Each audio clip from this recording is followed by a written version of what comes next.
नमस्कार मित्रांनो, आज आपण अत्यंत मंगल आणि पवित्र असा दिवस साजरा करत आहोत, श्री दत्त जयंती। त्रिमूर्तींचा अवतार ब्रह्म, विष्णू, महेश यांच्या शक्तींचं संपूर्ण एकत्रित रूप म्हणजे दिगंबर श्री दत्तात्रेय। दत्तांच्या दर्शनाने भक्ताचे पाप नष्ट होतात, भीती नाहीशी होते आणि जीवनात स्थिरता व ज्ञान प्राप्त होतं। आज आपण दत्त जयंतीची पुराविधींसह शांत आणि भक्तिमय पूजा मांडणी पाहणार आहोत। मन एकाग्र करा आणि सुरुवात करूया।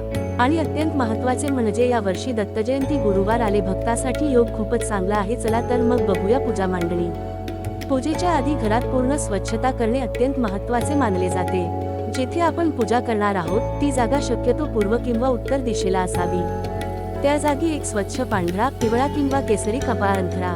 कपाळ अंथरल्यानंतर त्यावर चौरंग किंवा पाट ठेवून त्याची घडी चांगली सरळ करा। दरवाजावर स्वस्तिक, ओम किंवा त्रिशूळाचे चिन्ह काढा। पायऱ्यांच्या बाजूला छोटीशी रांगोळी किंवा पांढऱ्या तांदळाने डिझाईन काढली तर शुभ मानले जाते। पूजा करताना घरात शांतता, स्वच्छ प्रकाश आणि सुवास असणे अत्यंत आवश्यक आहे। गुरुवार असल्याने आज चिरंजीवत्व, ज्ञान आणि सौभाग्याचे प्रतीक असलेली पिवळी फुले, तुळस, बेलपत्र यांची मांडणी विशेष शुभ असते। आता दत्तांची मूर्ती किंवा फोटो प्रतिष्ठापित करूया। चौरंगाच्या मध्यभागी श्री दत्तांची मूर्ती प्रेमाने ठेवा। मूर्ती स्वच्छ, व्यवस्थित उभी आणि प्रकाशात दिसेल अशी असावी। मूर्तीच्या दोन्ही बाजूंना 2 दिवे ठेवा, एक तुपाचा आणि एक तेलाचा दीप असेल तर उत्तम।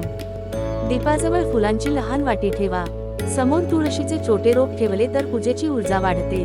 पूजेची सामग्री पुढे लावा। पंचामृत, दूध, दही, तूप, मध, साखर, पाणी, चंदन, कुमकुम, अक्षता, पिवळी आणि पांढरी फुले, बेलपत्र, उडदाची धूप, कापूर आणि प्रसादासाठी काही गोड पदार्थ।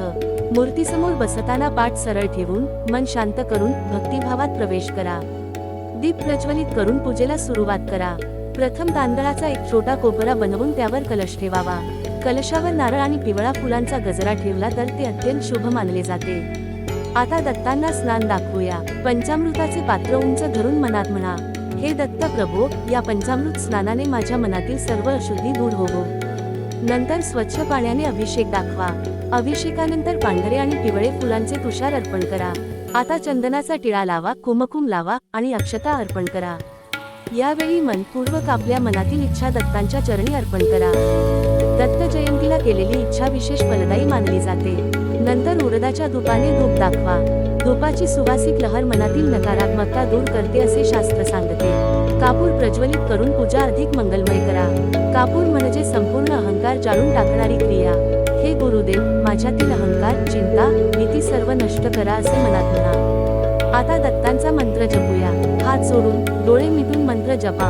ओम दिगंबराय विद्महे अवधूताय धीमहि तन्नो दत्तः प्रचोदयात्। हा मंत्र 9, 11 किंवा 21 वेळा म्हटल्यास मन स्थिर होते आणि दत्तांची कृपा लवकर मिळते।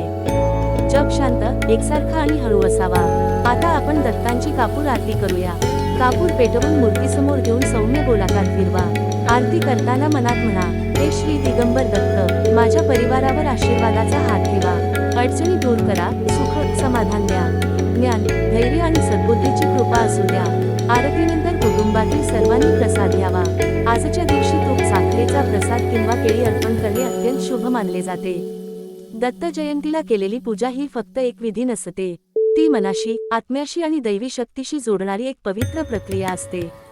आजची पूजा तुमच्या घरात प्रकाश, शांतता आणि दैवी ऊर्जा घेऊन येवो। तुमच्या कुटुंबावर श्री दत्तांची कृपा सदैव राहो। जय गुरुदत्त। व्हिडिओ आवडल्यास शेअर करा आणि कमेंटमध्ये स्वामी समर्थ लिहायला विसरू नका। धन्यवाद।